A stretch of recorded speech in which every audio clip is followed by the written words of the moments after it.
Seja bem-vindo a mais um Maná Podcast.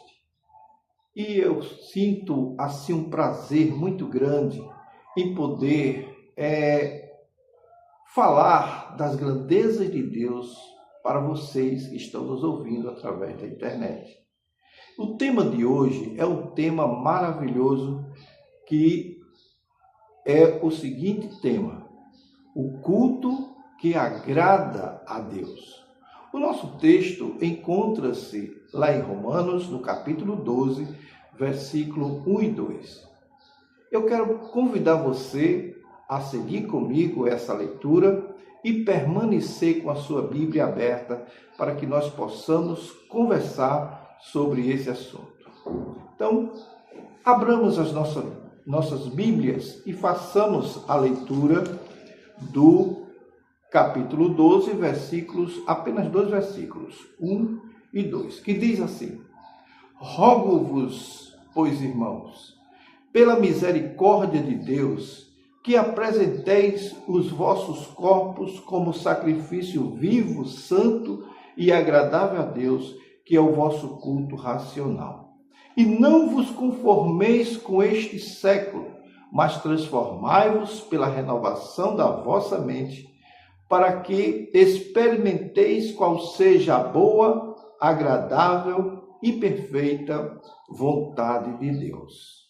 Queridos, o livro de Romanos, a carta aos Romanos, é a mais profunda exposição doutrinária que o apóstolo Paulo fez nas suas 13 cartas. E, como algumas dúvidas com relação a Hebreus, se ele for o autor de Hebreus, seria 14 cartas. Mas vamos ficar com as 13 cartas que são importantes. Mas o livro de Romanos, ele tem uma singularidade, porque ele faz como que um resumo da doutrina bíblica, da história do ser humano e da condição que o ser humano está e como ele poderá ficar tendo um encontro com o Senhor. Quando ele diz assim, nos primeiros 11 capítulos, ele constrói um edifício da salvação. Nós podemos chamar edifício da salvação porque ele vai seguindo cada pilar dentro da estrutura da ordem solutis, né, o caminho da salvação, a ordem da salvação. E ele começa construindo esse edifício, mostrando a depravação total, a condição da justificação pela fé. Ele fala também da união com Cristo, a vida no Espírito, a soberania de Deus na eleição dos que são salvos. Mas ao chegar aqui no capítulo 12, o apóstolo Paulo, ele muda a estrutura do livro. E quando nós observamos, há uma transição bem marcante aqui nessa parte. Porque Paulo, ele sai da teologia explicada e vai para a teologia aplicada. Sai da doutrina e entra na prática. Ele sai do que Deus fez por nós para o que nós devemos fazer para Deus. Então, a condição de Romanos 12 é um divisor entre conhecer o Evangelho e viver o Evangelho. Conhecer o Evangelho e viver o Evangelho.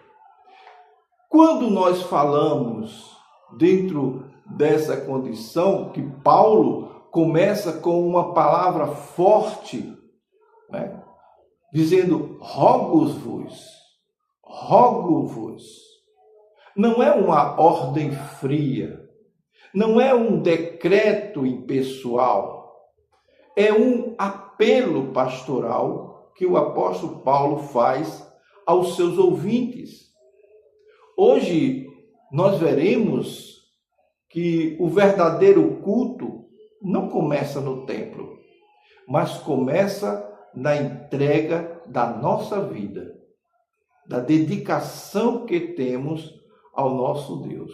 Então, no versículo 1, nós dividiremos em duas partes. A primeira parte, ou a parte A, ele traz a seguinte palavra: rogo-vos, pois, irmãos, pela misericórdia de Deus.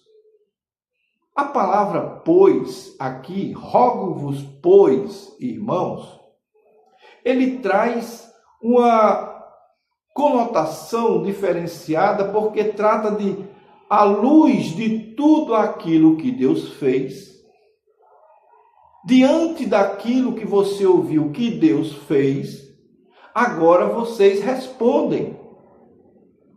Era essa a intenção de Paulo quando ele colocou esse pois. E qual é a base desse apelo? Ele diz que não é um medo. Você não vai apresentar a Deus com medo. Não é por obrigação, não é por culpa. Ele diz assim: rogo-vos, pois, irmãos, pela misericórdia. Ele diz pela misericórdia de Deus. Ele não diz, diante daquilo que já foi exposto, ele não diz, olha, rogo-vos pela justiça de Deus, ou rogo-vos pelo juízo de Deus, mas ele diz, rogo-vos pela misericórdia de Deus. Ora, as misericórdias de Deus aqui está no plural. E essa colocação das misericórdias é porque a misericórdia do Senhor é abundante. Ela é uma condição de misericórdia que ultrapassa uma simples misericórdia, mas é uma misericórdia em vários sentidos. Se não vejamos, é uma misericórdia que nos tirou da condenação, é uma misericórdia que nos justificou, é uma misericórdia que nos adotou, é uma misericórdia que nos preserva e é uma misericórdia que vai nos glorificar. Olhe que lição maravilhosa nós encontramos aqui nesse capítulo. A vida cristã não é uma resposta ao medo. Não é uma resposta ao terror da grandiosidade de Deus. Não. É uma resposta à graça de Deus. E nós já sabemos, quem é de igreja sabe, que graça é favor não merecido. Então, quando estamos diante de Deus, nós nos consagramos a Deus. E a consagração começa com a gratidão por tudo que Deus fez em nossas vidas. Mas há ainda uma natureza dessa entrega, dessa gratidão. Então, no versículo 1 ainda, no segundo ponto, ele diz assim, que apresenteis os vossos corpos, ou no caso, como sacrifício vivo. Preste bem atenção a esse ponto. Apresentar era um ato de levar o animal até a porta do templo para ser sacrificado, para entrar no altar. Mas agora o altar não recebe um animal morto. Ele recebe uma vida nova. E aí é onde está o grande segredo, mistério de Deus, em transformar aquele sacrifício passado no Velho Testamento em algo novo e precioso para a igreja de Cristo. Então ele diz, como ele recebe vida nova, ele recebe um sacrifício vivo. Lá no Antigo Testamento, o animal era sacrificado. Ele era morto. No Novo Testamento, o sacrifício, ele não está morto, é um sacrifício vivo, né? O cristão morre para o pecado, mas vive para Deus. O sacrifício vivo significa, você pode até perguntar, mas o que significa sacrifício vivo? Sacrifício vivo significa, preste atenção você que é da igreja, se não aprendeu isso, procure aprender. Significa que a vida está colocada à disposição de Deus. A sua agenda foi entregue a Deus. O campo é consagrado a Deus. O tempo é santificado para Deus. Nada é apenas uma apresentação de aparência. Ou seja, o seu culto a Deus, quando você vai à igreja, você não vai apenas para cantar no culto, para ouvir o pregador, para encontrar com irmãos amados. Não. Você vai adorar a um Deus que já lhe abençoa pelo seu culto diário, a sua própria vida como sacrifício na presença de Deus. Esse sacrifício é um sacrifício santo. Santo significa o quê? Separado.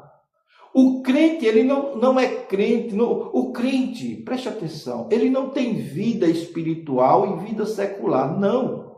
O crente tem sempre a vida espiritual. Que vivemos a vida espiritual, quer seja na igreja, quer seja no trabalho, quer seja nos estudos, onde quer que estejamos, nós vivemos o culto a Deus. Separado do pecado, separado desse sistema de mundo, separado para Deus. Separado para Deus. Então, não existe consagração sem santidade. Ou seja, sem separação com este mundo. O sacrifício de nós nos dedicarmos a Deus na nossa vida, quer seja na nossa vida na igreja, quer seja na nossa vida no trabalho, em qualquer outro local, é um sacrifício que deve ser agradável a Deus. A pergunta não é, esse culto me agrada? Será que este culto está dentro das minhas expectativas? Não. Quando você vai a um culto, você deve pensar que o seu culto, que já existe, ele deve ser agradável a Deus. É a Deus. A vida cristã é uma busca diária de agradar a Deus. Deus não precisa de nós, somos nós que precisamos dele. Então, essa vida agradável é importante que seja dedicada a Deus. Então, o significado do culto aqui é importante. A última partezinha do primeiro versículo, que é o nosso culto racional. A palavra racional vem de lógicos. Significa um culto lógico, significa um culto coerente, significa um culto consciente, né? Não é um emocionalismo cultico, não é um emocionalismo vazio, não. Não é um ritual mecânico, não é desse tipo de culto que Deus se agrada.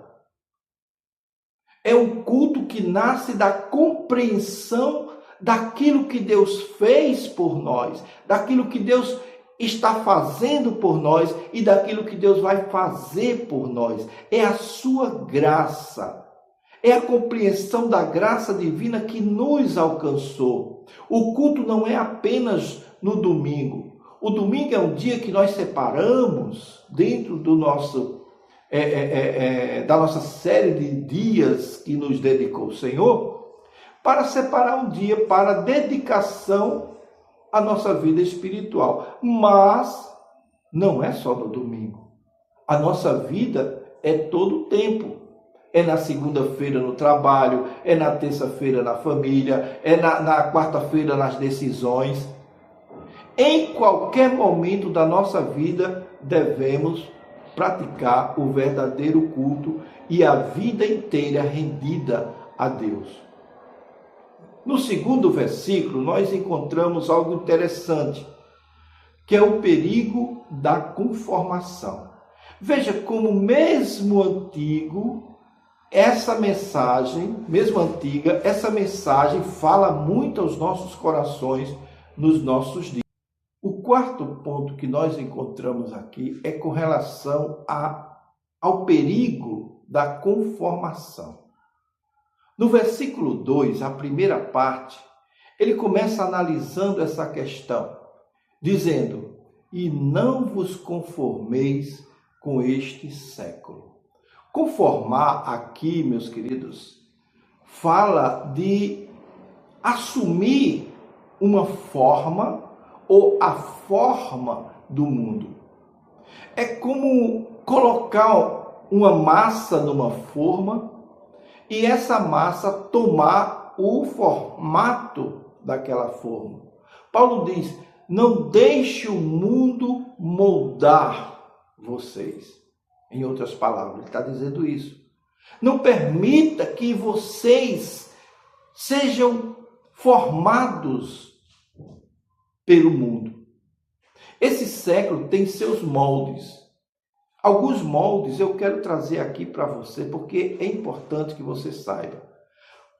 Alguns moldes que o mundo apresenta, como relativismo moral, o individualismo, o hedonismo, o materialismo, todos esses moldes, a cultura da aparência, todos esses moldes, o mundo pressiona você para ser assim. Um outro podcast eu vou detalhar cada um desses moldes para que você entenda bem.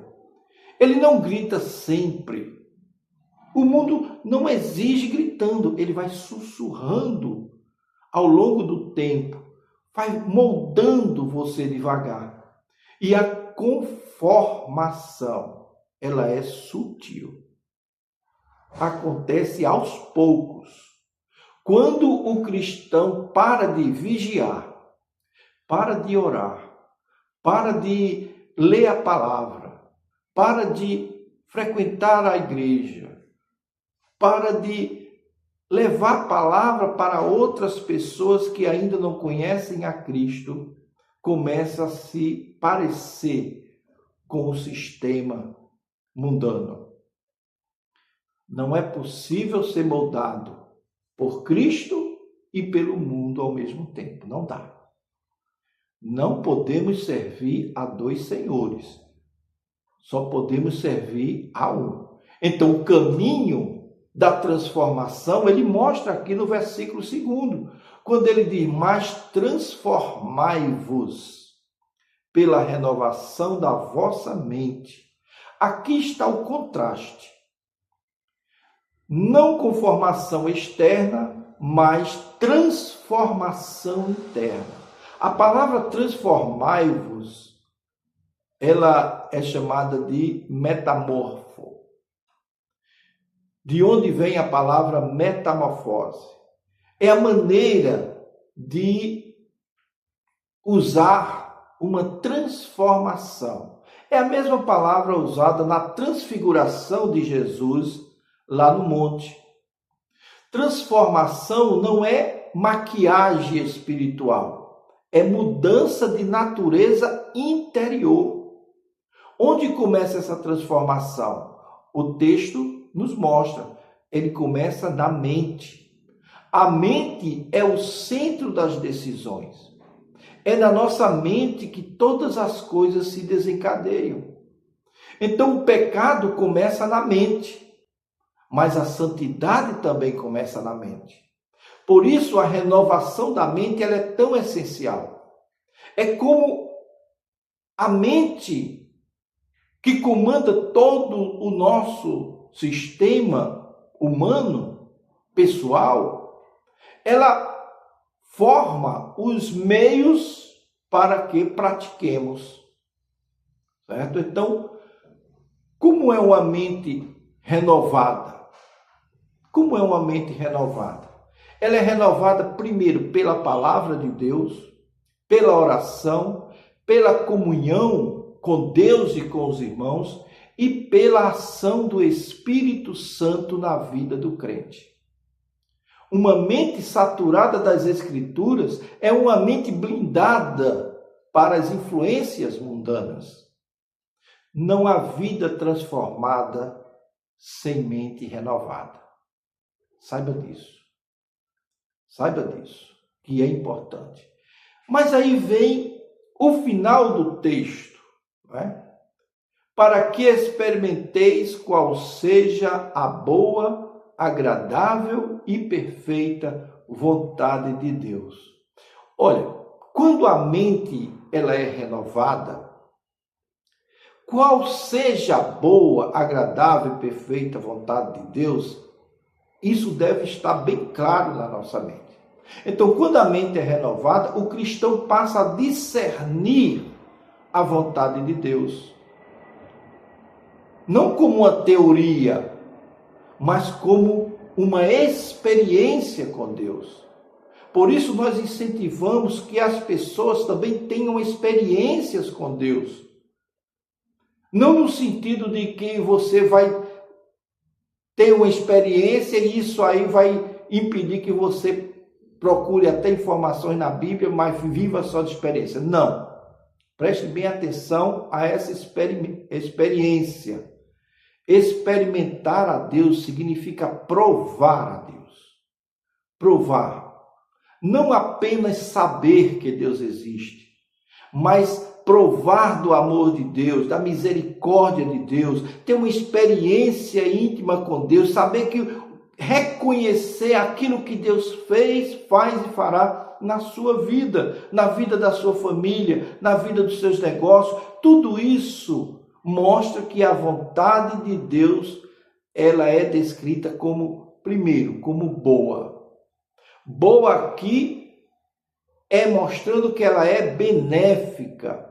Ela promove vida, tudo que é benéfico, ela produz vida, ela é agradável porque ela produz paz interior, ela é perfeita porque ela é completa, ela não precisa de subterfúgio, não precisa de imagem disso, imagem daquilo, ela não precisa de ajustes humanos, ela é o que ela é pela misericórdia de Deus. O mundo diz: faça a sua vontade, siga seu coração. A Bíblia diz: descubra a vontade de Deus. A verdadeira liberdade está em viver segundo a vontade de Deus. O texto, ele nos mostra algumas estruturas que eu quero trazer aqui para vocês. Observe a progressão. O texto nos mostra a misericórdia recebida, a entrega voluntária, a vida como culto, resistência ao mundo, renovação da mente e experiência da vontade de Deus. É um ciclo espiritual saudável. Agora, tenho algumas aplicações para você como igreja. Esse texto é essencial para uma igreja que está em formação, para uma igreja que já tem anos de vida, porque o crescimento saudável não começa com estrutura, começa com consagração. Uma igreja que não se conforma com o mundo, uma igreja que vive como sacrifício vivo, uma igreja que busca ter uma mente renovada. Essa igreja cresce com saúde. Não adianta crescer numericamente, ter igrejas cheias, ter uma igreja em que o pastor não tome conta nem de 500 ovelhas, porque não dá condição, mas tem 1000 e poucos membros na sua igreja. Bênção, ótimo, mas não adianta crescer numericamente. se você perder a sua identidade espiritual. Romanos capítulo 12, versículo 1 e 2 é o antídoto contra a mundanização da igreja que nós vemos hoje em dia.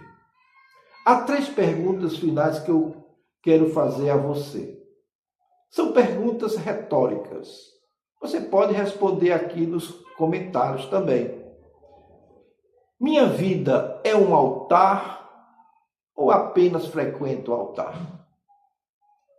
Tenho sido moldado pela palavra ou tenho sido moldado pelo mundo?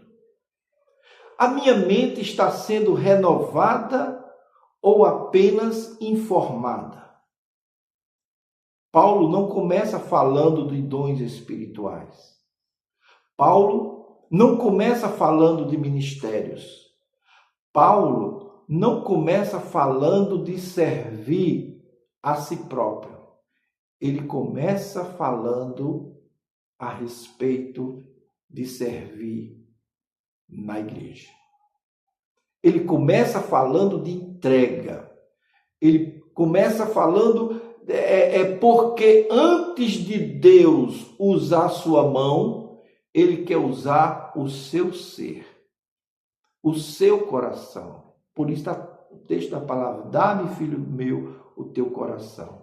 Antes de Deus usar a sua voz, Ele vai usar a sua mente para você falar aquilo que a sua mente está encharcada, coisas de Deus. Antes de Deus usar seus dons, Ele quer usar a tua vida. Portanto, Romanos 12, 1 e 2 nos ensina que a vida cristã não é parcial. A vida cristã, ela é total. Ela não é ocasional, ela é contínua. A vida cristã não é superficial, ela é transformadora. O mundo tenta nos moldar todos os dias, mas o Espírito Santo quer nos transformar todos os dias. A pergunta é: você está resistindo aos moldes do mundo? Dentro desse contexto, você está permitindo a renovação do Espírito na sua mente? Você tem apresentado sua vida como sacrifício vivo a Deus? O culto verdadeiro não termina com a bênção apostólica. Ele começa quando saímos da igreja.